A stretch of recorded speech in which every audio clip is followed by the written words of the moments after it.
honestamente que va a haber esa reducción del 45% en 2030? Creo que es posible y que es nuestro deber hacer todo para obligar a los gobiernos a tomar las medidas necesarias para cumplir. Para obligar a los gobiernos. Veamos dos casos simultáneos ahora. San Juan de Aceituno, planta eólica, y el Pelícano, fotovoltaica, ambas de 285 megawatts y 680 millones de dólares en inversión. 500 millones a lo menos, de los cuales, según dijo la expresidenta Bachelet, estamos pagando nosotros de nuestros impuestos o en nuestras cuentas de luz. Esas dos plantas fueron construidas para abastecer el 76% del consumo eléctrico del metro. La consecuencia inmediata, una vez que estuvieron en operación, fue el aumento del costo de la energía eléctrica del metro en 210%. Veamos Cerro Dominador, que es una combinación de fotovoltaica con termosolar, y entrará en operaciones el próximo año. Las dos tienen una capacidad total de 210 megawatts y una inversión de 1,4 billones de dólares. Solo su parte termosolar ocupa una superficie casi 160 veces mayor que una de la misma capacidad de ciclo combinado a gas o carbón. Imaginemos por un momento que instalamos esta central termosolar Cerro Dominador, solamente la parte termosolar, en el centro de Santiago, como están viendo ustedes en el gráfico, y que abastece solamente a 240.000 familias en teoría. En el sentido norte-sur, abarcaría desde La Vega Central hasta 10 de Julio, y en el sentido oriente-poniente, desde Avenida Portugal hasta Avenida Camex, solamente para generar 110 megawatts de potencia instalada. En general, considerando estas generadoras renovables o limpias, comparadas con aquellas tradicionales como por ejemplo la fallida Hidroaicén, la fallida Barrancones y la que sí está en operación, que es Angostura, el costo por megawatts es a lo menos, y siendo muy generoso en esta cifra, 9 veces mayor. Digan ustedes si se justifica o no. Veamos cuáles han sido las medidas del gobierno pasado y el actual para, como digo yo, salvar al planeta del cataclismo del calentamiento global. La expresidenta Bachelet nos dejó con su Plan de Acción Nacional de Cambio Climático del 2017, con 96 regulaciones e impuestos. Esto lo pueden buscar ustedes, esto me acuerdo de memoria, día 13 de julio del 2017, el Mercurio, página C11, ahí está. El presidente Piñera inició su gobierno con su ruta energética chilena, consistente en 11 megacompromisos, incluido uno de ellos, el más importante según mi opinión, la descarbonización de la economía. ¿Qué significa eso? Implica el cierre del 20% de la generación basada en carbón en los próximos 5 años y el resto hacia el año 2040. También anunció su ley marco de cambio climático, consistente en 7 burocracias adicionales restrictivas. Así es como Chile hoy día en la OCDE está en el lugar 5º y en el lugar 11 respectivamente en energía industrial o precios de electricidad industrial y precios de la electricidad doméstica. Y con la alza que hemos tenido este año, solamente este año, del 20%, lo más probable es que ya estemos en los puestos 3 y en el puesto 8º respectivamente. Ojo, los que están en lugares superiores en esa tabla de la OCDE son todos países desarrollados, incluyendo, por supuesto, como ya mencioné, Alemania y Dinamarca, que son los primeros 2 más caros del mundo. Y bajo Chile, la gran mayoría también son países desarrollados. Entonces, queridos compatriotas, díganme ustedes, ¿se justifican todas estas iniciativas, todas estas acciones de mitigación y adaptación para prevenir el calentamiento global prácticamente nosotros solos? Como lo dije en el video anterior, aunque fuera cierta la teoría de Naciones Unidas sobre cambio climático, no se justifica bajo ninguna perspectiva ninguna medida de mitigación y adaptación al cambio climático, siempre traducidas en impuestos y regulaciones y también siempre perjudican a los más pobres de cualquier país. No se justifican por ningún motivo, no hay justificación alguna. Miren ustedes, y usando los mismos números de Naciones Unidas en sus ecuaciones de predicción y pronóstico de temperaturas futuras, el impacto de Chile, si es que nosotros cumpliéramos el Acuerdo de París como lo estamos haciendo hasta ahora, sería la prevención del aumento de la temperatura de 0,0000115 grados Celsius por década. Ese es el impacto de Chile para prevenir el calentamiento global luego de destruir nuestra economía. Huyen ustedes.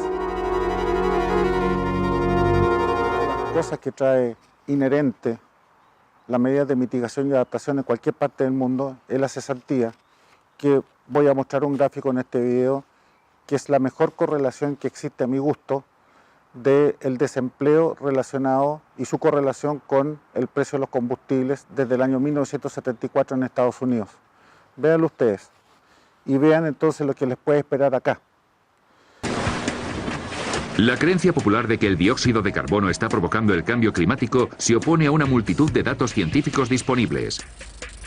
Datos de los globos sonda y los satélites, datos de los núcleos de hielo y de los registros históricos de la temperatura. Pero si el CO2 no determina el clima, ¿qué lo hace? ¿No es extraño pensar que somos los humanos, cuando echamos gasolina al coche, cuando encendemos las luces, los que cambiamos el clima? Pero hay que mirar al cielo, a esa inmensa bola, el Sol. Incluso siendo más de 6.000 millones, no somos nada comparados con él. El profesor Ian Clark es un destacado paleoclimatólogo ártico que estudia los registros de la temperatura terrestre de los últimos cientos de miles de años. Cuando estudiamos el clima a gran escala, necesitamos materiales geológicos que puedan registrar el clima.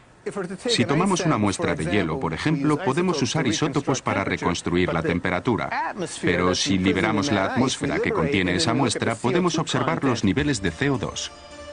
El profesor Clark y otros han descubierto un vínculo entre el dióxido de carbono y la temperatura, pero esta relación es opuesta.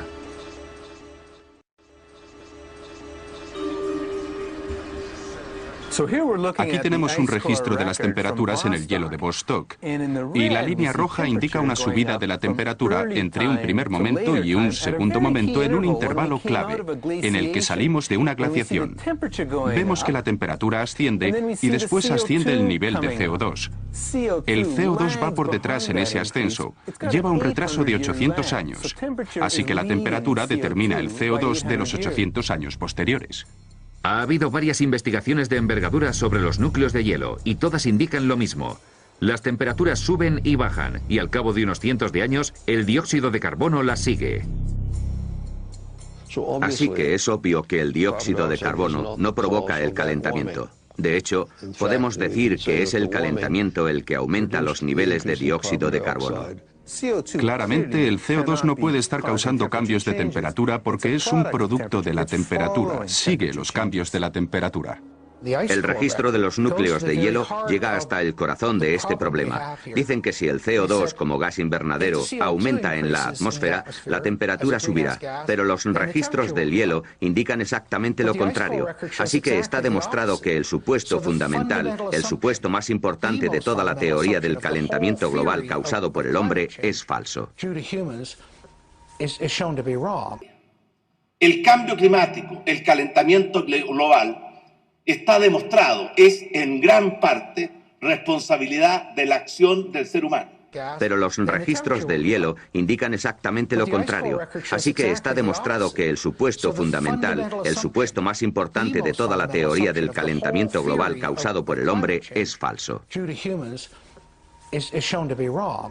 En una carta al Wall Street Journal, el profesor Frederick Seith, expresidente de la Academia Americana de Ciencias, reveló que los redactores del IPCC habían censurado los comentarios de los científicos. Dijo literalmente, este informe no es la versión aprobada por los científicos colaboradores. Al menos 15 secciones clave de la parte científica habían sido eliminadas, entre ellas algunas como: Ninguno de los estudios citados demuestra claramente que podamos atribuir los cambios climáticos observados al aumento de gases invernadero. Hasta la fecha, ningún estudio ha atribuido todo o parte de los cambios climáticos observados a las acciones del ser humano. El profesor Sayce concluyó diciendo: "Nunca he sido testigo de una corrupción tan preocupante como la del proceso de revisión de estos informes del IPCC". El científico danés Björn Lomborg, el año 2016, en un estudio revisado por pares, es decir, científicamente aprobado en el mundo, demostró que si todos los países del mundo cumplieran con sus compromisos del Acuerdo de París hacia el año 2030 y de ahí en adelante continuaran su reducción de gases de efecto invernadero, el impacto en la prevención del aumento de la temperatura global de la Tierra sería de 0,1 grados Celsius, pero luego de haber desmantelado la economía del planeta. En otras palabras, para prevenir el aumento en tan solo 1 grado Celsius y usando los mismos datos exagerados de Naciones Unidas, debiéramos cerrar la economía completa, total, de todo el planeta, lo que implica cerrar y clausurar la generación de energía eléctrica, el transporte aéreo, marítimo y terrestre, cerrar los hospitales, apagar todos nuestros celulares, todos nuestros computadores, cerrar todo tipo de comunicaciones y telecomunicaciones y volver literalmente a la edad de piedra, sin siquiera la posibilidad de quemar un palo para calentar nuestras cavernas, porque emite CO2, por 60 años. Y después de 60 años salir de nuestras cavernas y decir, no sé, aleluya, eureka, hemos prevenido que la Tierra se caliente en 1 grado Celsius. Ese es el orden de magnitud de las medidas de mitigación y adaptación llevadas a cabo por Naciones Unidas, por el gobierno de la presidenta Bachelet y por el gobierno del presidente Sebastián Piñera. Bueno, amigos, ya revisamos muy superficialmente las consecuencias en la economía de las medidas de mitigación y adaptación en los países desarrollados.